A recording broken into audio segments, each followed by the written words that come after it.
Hey, what up, boxing fans? This is the Rope-A-Dope Report. I am your host, Chris Carlson. Sorry about that. My cat just jumped right around me when I started the show. Anyway, hope everybody had a good weekend. It's Sunday night, and I figure I'd do the Rope-A-Dope Report weekend recap.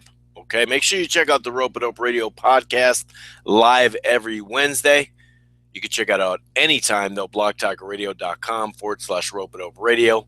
Subscribe on iTunes. You can pretty much get it Stitcher. You can get it most places. Anyway, I'm going to basically break down the Bounce TV card and also the ShoBox. Okay? Um, Considering there was really no big names fighting, it turned out to be a pretty fun weekend in the sport. Obviously, in the next couple months, we got a lot of fights on the schedule that are just mouth-watering, right? Big names and big fights and shit. We're hearing Kell Brook and Errol Spence sounds like a done deal.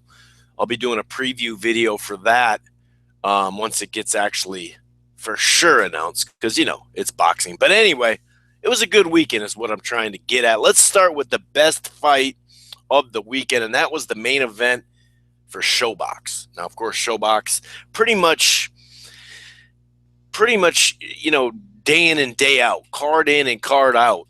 That really doesn't make sense, but time and time again, ShoBox produces. Now, not every single fight, not every single card, but it's the most consistent show out there. This one was a triple header. Ivan, what is it, Baranchyk versus Abel Ramos, 17-1, 2 draws and 12 KOs. And Baranchyk was 13-0. Now he's 14-0 with 10 KOs. And this is just a brawl. I mean, point and blank. Both dudes down in the third.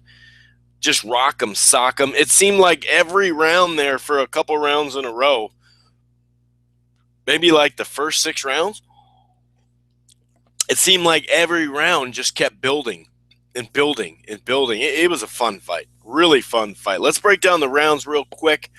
First round, I thought Baranchyk was just aggressive, quick hooks. Started getting his jab going, some late good body shots as well. Inside work, the last part was really starting to get to Ramos a little bit in the second round. Ramos, though, opened up with some nice right hands and also later in the round did some damage, but he also landed some really nice right hands later. So early and late, left hook to the body and the head seemed to, especially the one to the body, seemed to bother Ramos, though, from Baranchyk. He landed a huge right hand that scored a knockdown.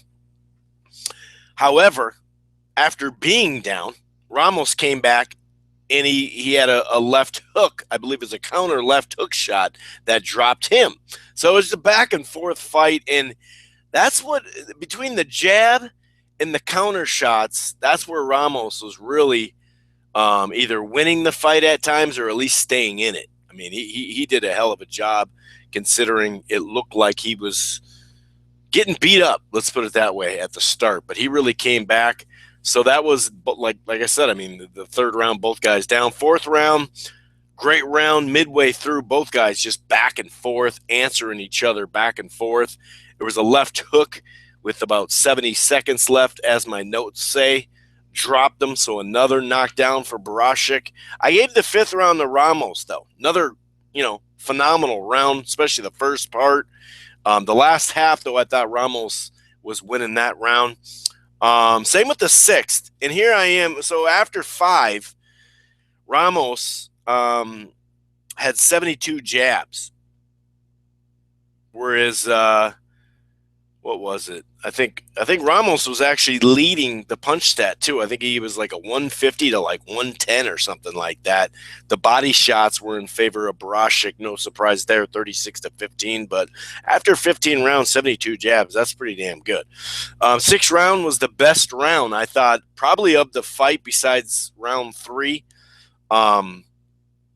Bigger shots were Baranchyk, but man, the counter, especially late, Ramos still finding a way to land back hard, even though he's taking shots. 7th round, I thought Baranchyk was busier, more active, trapping Ramos on the ropes in the 8th round. And then the 9th and 10th round, you could see Baranchyk was winning the rounds. But it just seemed like, he'd get answered back from Ramos. It was a great, great fight. You look at the punch stats here, 314 to 350. These dudes, it was a 10-round fight. Baranchyk landed 314. Ramos landed 350. He threw 831, landed 42%. Baranchyk, I think it is, he threw 701. 45%. So both these guys very accurate in this fight. It's like they couldn't miss. Body work 82 to 41, and then 125 to 57 for the jabs for Ramos. So all in all, very good fight. I had a lot of fun watching it, and I think it was a great developmental fight for Baranchyk, no doubt about it. He's shown a little bit of flaws, but mostly some good stuff, right? He likes to jab. He likes to kind of wing that right hook. And the way he does it, sometimes he'll kind of give you a little angle or step to the side and make it look like he's about to throw a different punch, and then he kind of just launches that right hand. So definitely a good fight in Ramos. I want to see him. I want to see him back, man. He's a good fighter. The middle fight, the co-feature, I guess you could say, was Lenin Castillo, who was 15-0-1 with 10 KOs, going against Joseph Mac Williams Jr., who was also undefeated 10-0 with 7 KOs. The jab, the right hand of the body was pretty key for I almost called him Mick Williams. Mac Williams Jr. I had a 2-2 after 4. The punch stats kind of tell you what this fight was about. Very close. Some of my recording got messed up. I don't know if it was technical issues with DirecTV or it was my satellite messing up. It's kind of crazy winter this winter in Minnesota. We've had a bunch of rain randomly. So that could have been it. That could have been the problem there. But I didn't get to see a lot of that fight, to be honest with you. Mac Williams Jr. won a majority decision on that one, but not a great fight by any stretch of the imagination. Pretty slow. But the opener, it didn't last long, but while it happened, man, it was an explosion. John Fernandez, 10-0, going against Ernesto Garza, the third, who was 7-1 going in this fight. In the early goings, right hands to the head, then a combination to the body, uppercuts caused the knockdown.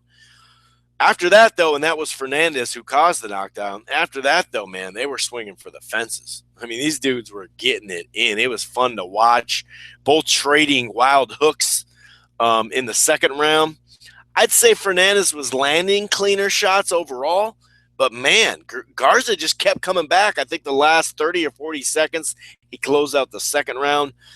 And if you didn't watch this fight, or if you did,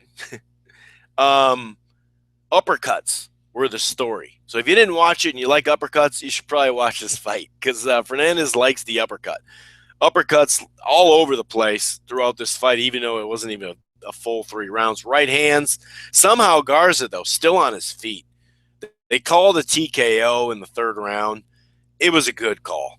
Like I said, though, 114 punches landed, not even through 3 rounds. And then Garza landed 70, though, still. It was a good fight. Very good fight. On to the bounce card now. The bounce card, I understand there was a stream because they showed it on Box Nation. So there was a live feed that a lot of people kind of chimed in on who don't have, I should say.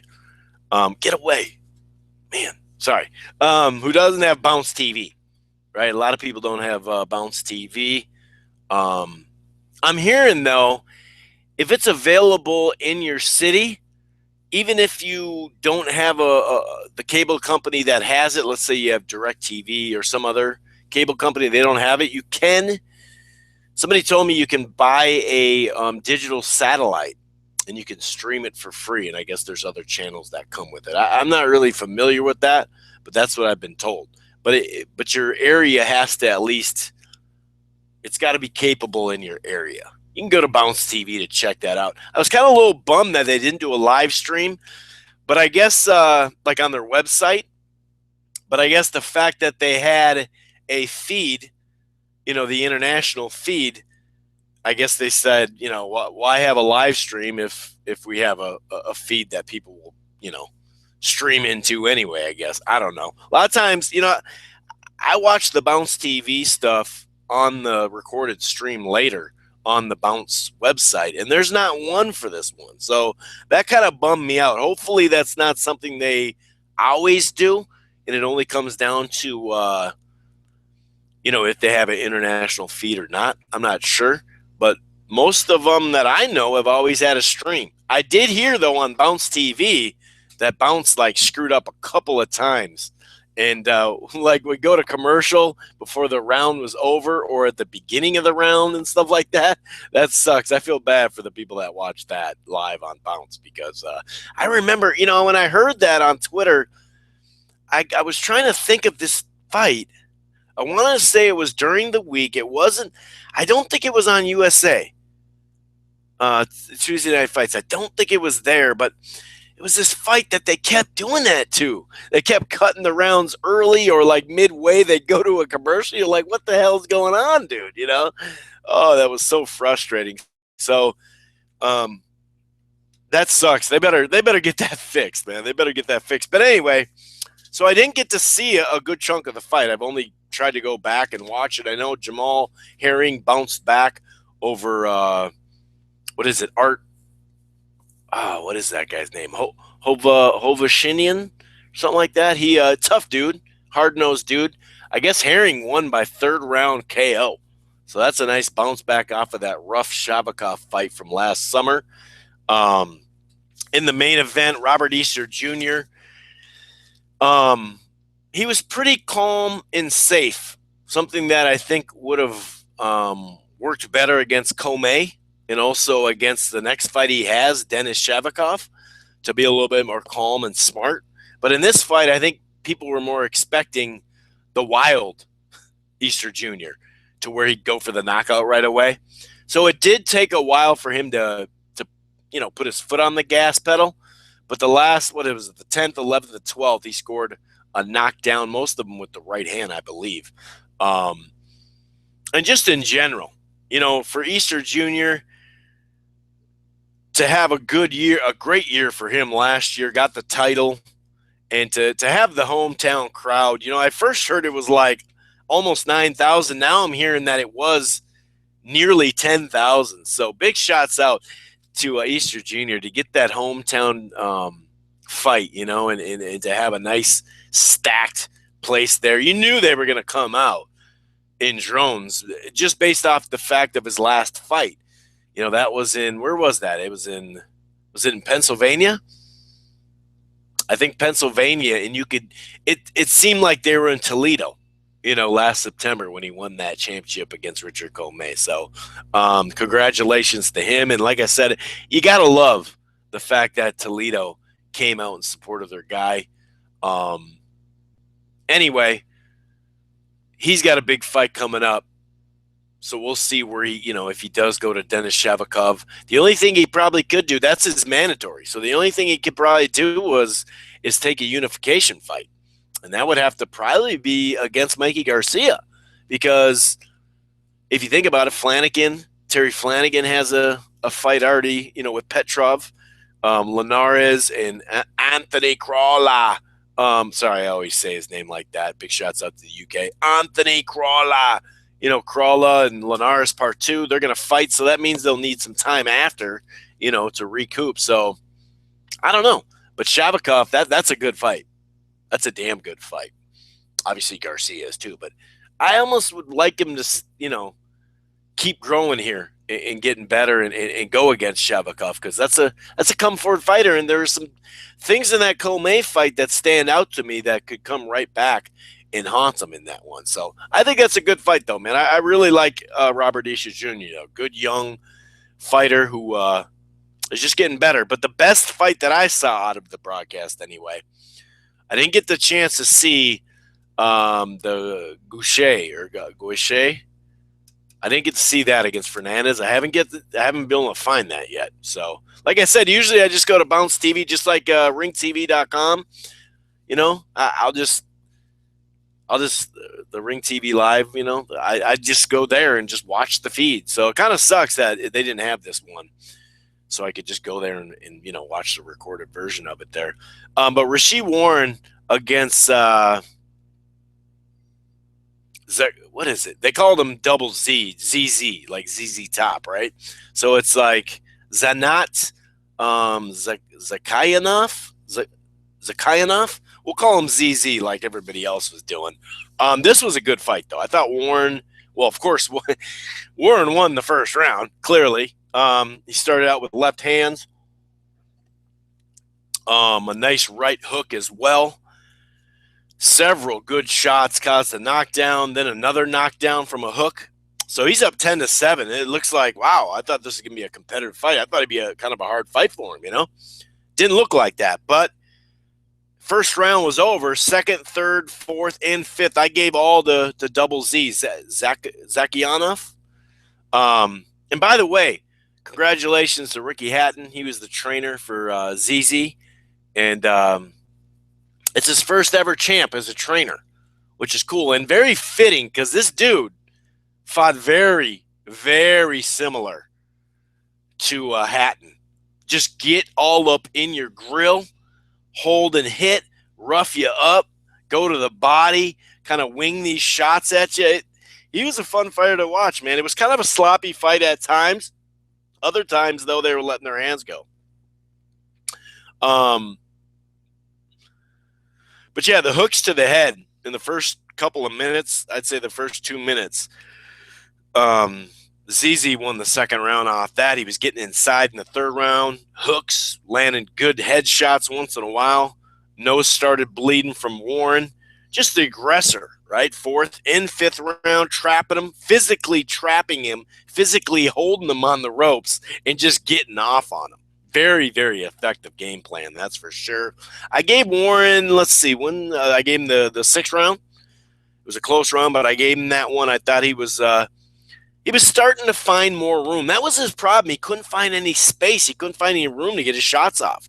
And he couldn't keep them at bay with his jab. I mean, at times he did when he was moving with the jab. Then and he kind of winged those left and right hands in there, but literally he just couldn't get much off. Warren started with a nice jab, but then wasn't doing much. Seventh round was pretty sloppy. Same with the eighth. I thought the eighth, though, the right hands finally kind of give and take the last 75 seconds or so. But Warren, I thought his right hands and some of his movement won the eighth round. Ninth round, just roughing him up again. Just getting in his grill, dude. No room to throw punches, really, except for ZZ. I gave Warren, though, the jab and the movement. I gave him the 10th round. There was some good flurries and stuff like that in the last minute or so. But the jab and then just kind of pot shot, you know, sticking and moving. But the 11th and 12th I gave to ZZ as well, basically. There